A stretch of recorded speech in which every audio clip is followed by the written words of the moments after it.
શ્રી હનુમાન પુરાણ પુષ્પ 7।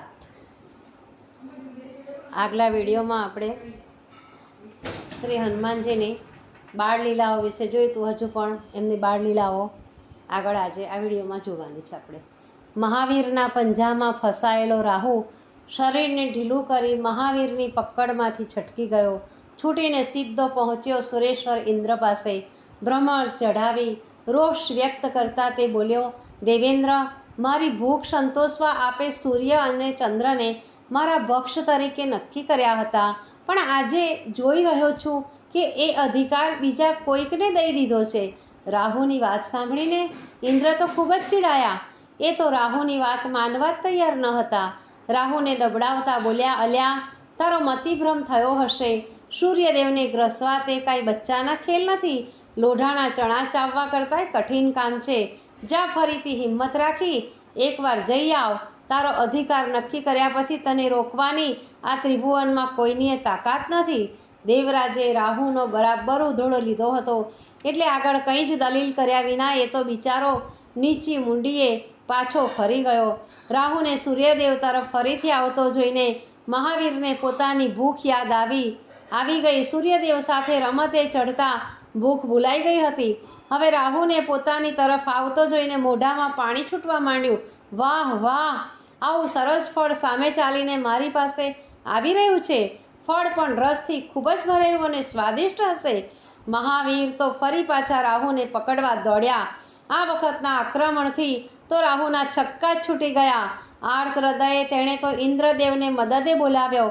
બચાવો બચાવો દેવરાજ, હું તો અહીં ને અહીં જ કાળનો કોળિયો થઈ જઈશ।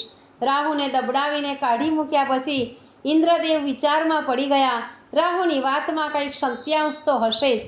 મેં આપેલા અધિકારમાં દરમિયાનગીરી કરનારા એ બે માથાવાળા મરદને મારે જોવો તો પડશે જ। ઇન્દ્રદેવ રાહુની પાછળ પાછળ જ ઐરાવત ઉપર બેસીને ચાલી નીકળ્યા।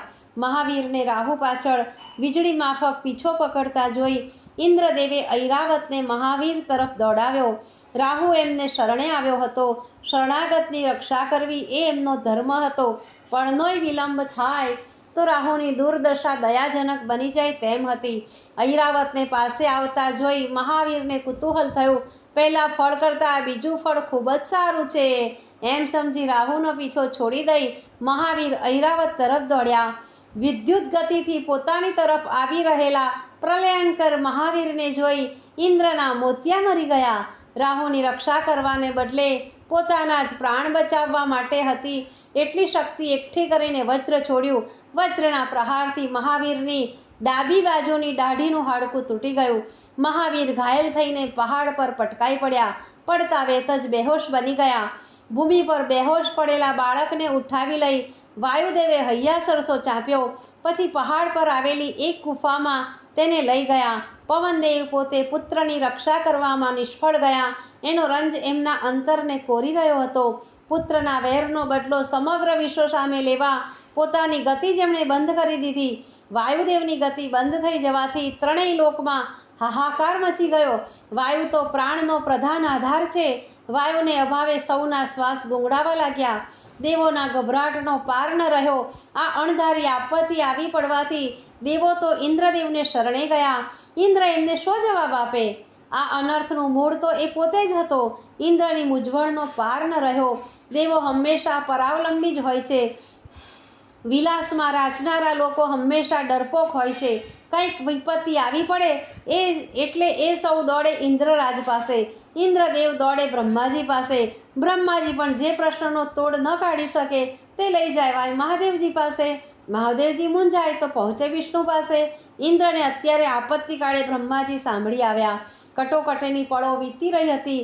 વિલંબ થતો જતો હતો। તેમ તેમ વિનાશ નજીક ને નજીક આવી રહ્યો હતો। ઇન્દ્રદેવે તો બ્રહ્માજીના ચરણોમાં મસ્તક મૂકી દઈ ગદગદ કંઠે કહ્યું, પ્રભુ, વાયુદેવ રિસાયા છે। એમણે સૌના પ્રાણ આકુળ વ્યાકુળ કરી નાખ્યા છે। અમે સૌ શરણે આવ્યા છીએ। કૃપા કરીને એમને સમજાવો। ભીડભંજક બ્રહ્માજી તરત જ ઇન્દ્ર અને બીજા દેવોને સાથે લઈને પવનદેવ પાસે આવી પહોંચ્યા। પવનદેવ તો બેહોશ પુત્રને ભાનમાં આણવાના પ્રયત્નો કરવામાં તલ્લીન થઈ ગયા હતા. પુત્રને કપાળે અને છાતીએ પોતાના શીતળ હસ્ત ફેરવી રહ્યા હતા. પુત્રની દાઢીનો ઘા એમને કાળજે કાતિલ વેદના કરી રહ્યો હતો. બ્રહ્માજી દોડતા બેહોશ બાળક પાસે આવ્યા.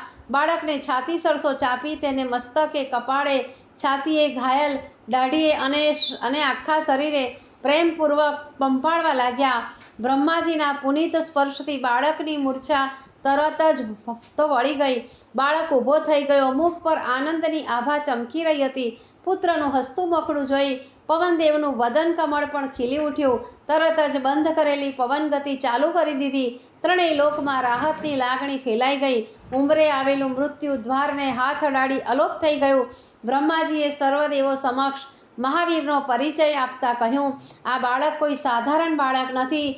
દેવોની રક્ષા માટે, દેવોના કાર્ય માટે જ તેનો જન્મ થયો છે. આ બાળકને વરદાન દ્વારા શક્તિશાળી બનાવવો એ દરેક દેવનું કર્તવ્ય થઈ પડે છે. પોતાએ ઉતાવળિયું પગલું ભર્યું એ બદલ અંતરમાં ખૂબ જ પસ્તાવો. ઇન્દ્ર આગળ આવ્યો. બાળકને કંઠે કમળની માળા પ્રેમથી પહેરાવી બોલ્યો, મારા વજ્રથી આ બાળકની હનુ એટલે કે દાઢી તૂટી ગઈ છે, એટલે હવેથી એ હનુમાન તરીકે ત્રણેય લોકમાં વિખ્યાત થશે. હનુમાનજી મહારાજ કી જય હો.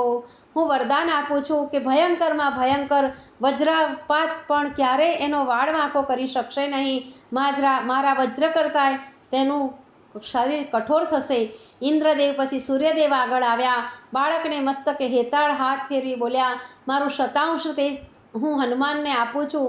મારી શક્તિથી ઈચ્છિત રૂપ ધારણ કરી શકશે. શાસ્ત્રોના અધ્યયનની જ્યારે એનામાં આકાંક્ષા જાગશે ત્યારે હું એને સર્વશાસ્ત્રોમાં પારંગત બનાવી દઈશ. સમસ્ત સંસારમાં વિદ્વતામાં હનુમાનની જોડ નહીં જડે. વરુણે વહાલભર્યું વરદાન આપતા કહ્યું, મારા પાશ અને જળથી હનુમાન હંમેશા સુરક્ષિત રહેશે. યમદેવ ઉમળકાભેર બોલ્યા, હનુમાનના નખમાંય રોગ રહેશે નહીં. મારા મૃત્યુદંડની એમના પર કંઈ અસર થશે નહીં. યુદ્ધમાં એમના નામની દુહાઈ દેનારને મારો મૃત્યુ પાસ સ્પર્શ કરશે નહીં. પીળા વર્ણના યક્ષરાજ કુબેર આગળ આવીને સ્નેહપૂર્વક બોલ્યા, ભયંકરમાં ભયંકર યુદ્ધમાં પણ હનુમાનજી સ્થિરચિત રહેશે. વિપત્તિની ઝડીઓ વરસશે તો પણ તેના વદનને વિષાદ સ્પર્શ કરી શકશે નહીં. ગદાયુદ્ધમાં કોઈ એમને પરાજિત કરી શકશે નહીં. મારા યક્ષ રાક્ષસોની પણ હનુમાનજી હંમેશા અપરાજિત રહેશે.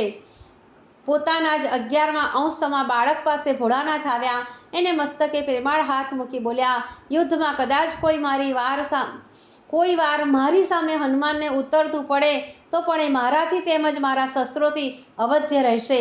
મારા આ ત્રિશૂળની પ્રાપ્તિથી સર્વ ભેદોનો એ જ્ઞાતા બનશે. વિષ્ણુ ભગવાન બોલ્યા, પવનદેવ તમારો આ પુત્ર પ્રત્યેકનો પ્રીતિપાત્ર બનશે. 14 ભુવનમાં એને કોઈ જ હરાવી કે મારી શકશે નહીં. વિશ્વકર્મા બોલ્યા, મારા સર્જેલા સર્વશાસ્ત્રોથી આ બાળક સદાય સુરક્ષિત રહેશે. મૃત્યુને મહાત કરનારા હનુમાન હંમેશા અજર અમર રહેશે. સર્વદેવોએ હનુમાનજીને આશીર્વાદ નવાજી દીધા અને વરદાનોથી વધાવી દીધા.